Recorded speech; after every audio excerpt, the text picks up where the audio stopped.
Welcome Okay. back to Breaking Through with me, Kristen Rao Finkbeiner, powered by Moms Rising. We have a spectacular nation-lifting guest with us today, Wendy Cervantes of CLASP, which is also the Center for Law and Social Policy. Welcome, Wendy.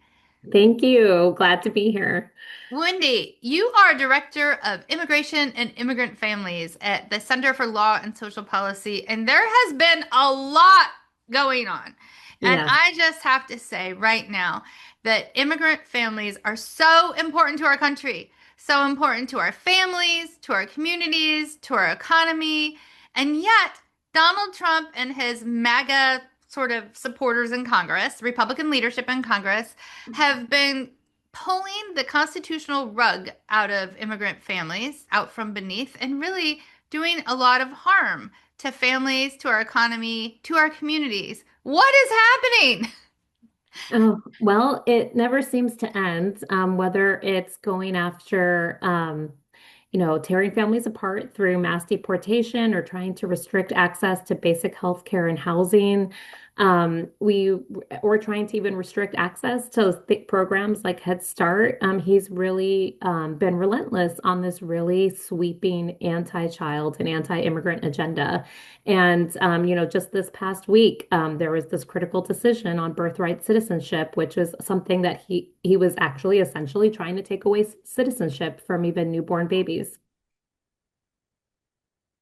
I mean, it's appalling. And can you share with our listeners what happened with the U.S. Supreme Court decisions recently? Yes, I mean, we were all holding our breath. And of course, on the very last day, just this past Tuesday, we had the final decision day. And in a 6-3 decision, the Supreme Court ruled that the executive order that Trump issued on day one of his administration on birthright citizenship, which would have redefined birthright citizenship as we know it and severely restricted it, was struck down. And so that by striking down the executive order, they upheld birthright citizenship as we have always known it to be. And I mean, at the end of the day, this was fundamentally a question about who belongs in the US and who has the right to citizenship, as well as how our country treats babies in the earliest days of life.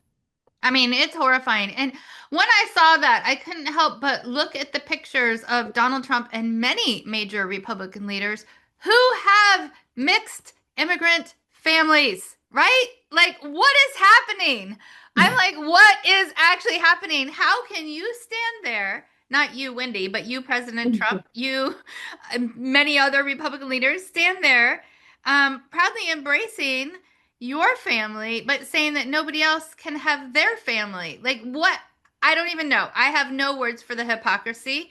Now, I want to let our listeners and our audience know that Donald Trump and Republican leaders in Congress have made extreme cuts to Medicaid, to other aspects of our healthcare, to nutrition programs that families in our economy rely on to thrive, just to pay for separating families, for human rights abuses, for terrifying, hardworking immigrants. And these are people who are essential to our care workforce, to our families, to our community, and to our future as a country. We know that our nation needs a safe and orderly immigration process that balances compassion and security. And we also know that our nation does not need cuts to healthcare, does not need cruelty, and does not need what's happening now. What do you think it's going to take to help actually push forward a immigration policy that works for everyone and isn't as cruel, reductive, restrictive, and awful as what the Republican leadership and Donald Trump are pushing forward right now? Well, I mean, I think there's both like a short-term and long-term answer to that. But at the end of the day, it really comes to like, the work that you're even doing on this podcast, which is educating people about how immigration policies not only impact immigrant families, but also impact the communities they live in. I mean, 1 in 4 children in the U.S. are have at least one immigrant parent. And so this agenda that is, taking away money as you so adequately and correctly laid out, which from some of the programs that support kids and families to do well and thrive, and taking that to, to fund this mass deportation agenda that is separating families and putting kids and families in detention centers is is is really harming all of us. I mean, even looking at the birthright citizenship decision, if that executive order were ultimately allowed to have moved forward and to stand, all babies, like every single family welcoming a new child would have had to suddenly face these new bureaucratic hurdles to be able to prove their child's citizenship in those first days of life, which could have created delays in critical care, like those all those screenings and vaccinations that are so critical in those first minutes to the first days of life.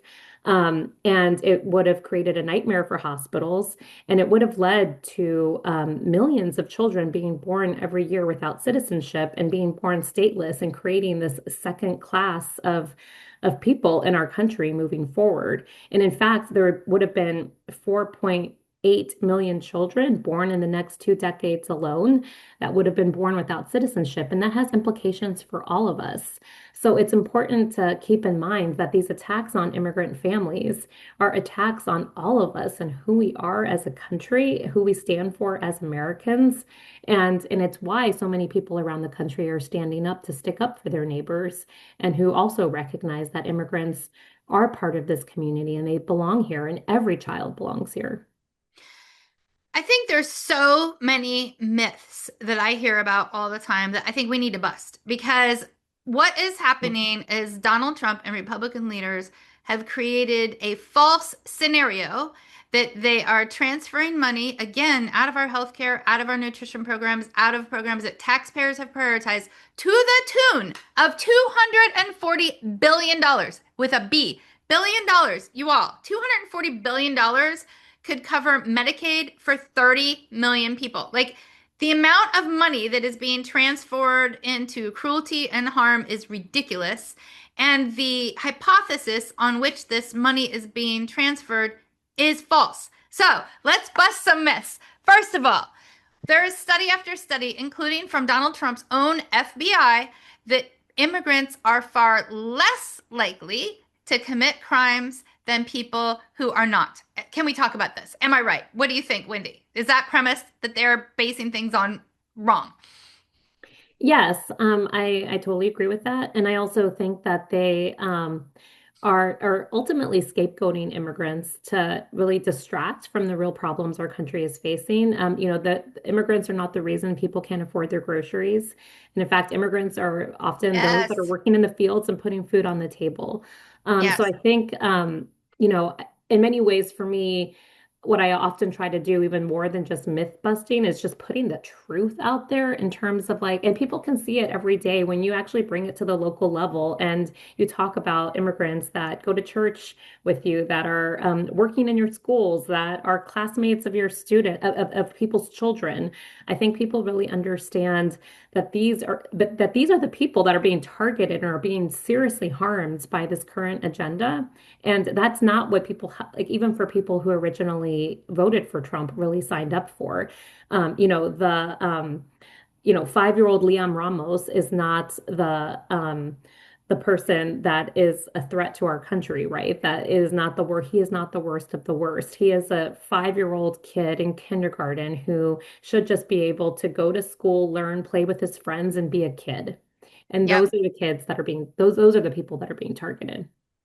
And on that note of receipts and bringing light to the receipts, that the premise under which this cruelty is being funded is wrong, is another bit of data, which is that off and on we have had net negative migration on our southern border, and that data is from ICE itself.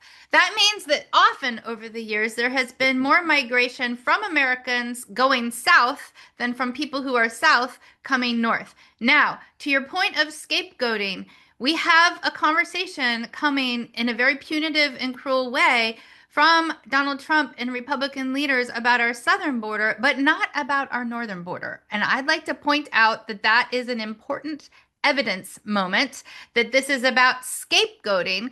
and making sure that we're distracted from the fact that Donald Trump has caused our gas prices to skyrocket, has caused us to have a 5-year low now on families being able to afford health care, has caused us to have a crisis in an increasing way on being able to access childcare, has undermined our ability to get food in a way that is cost effective for our family. I mean, these are real crises that are happening in our pocketbooks, at our kitchen table, every single day. And Donald Trump is scapegoating in order to distract. And again, I have receipts and evidence I had to share it. Wendy, what are your thoughts? Well, no, and I think your point about the southern versus the northern border is an important one because it really goes back to like the racist roots of Yep. the of who they're blaming, right? They're blaming brown immigrants that are coming from south of the border, of which I am a daughter of one of those Mexican immigrants, so I take that very personally. He's made it so that being even someone who looks like an immigrant in this country is now a risk factor. I have to carry around my passport now when I didn't have to before, and have my husband carry it around because we need to be able to prove that we're citizens because we look the way we look. And I think it's also important to remember that at the end of the day, I think people forget like why people um, come to this country in search of a better life and search for a better life for their kids, and they love this country and believe this is their home, and it is. And I think it's also important to remember that it's not easy to move. Any of us who have moved know how hard it is to move just from one neighborhood to another, especially with kids. It's not something that's easy, and it's something that people do, whether it's to get, move to a better house, a better neighborhood, give kids access to a better school, do it for a job.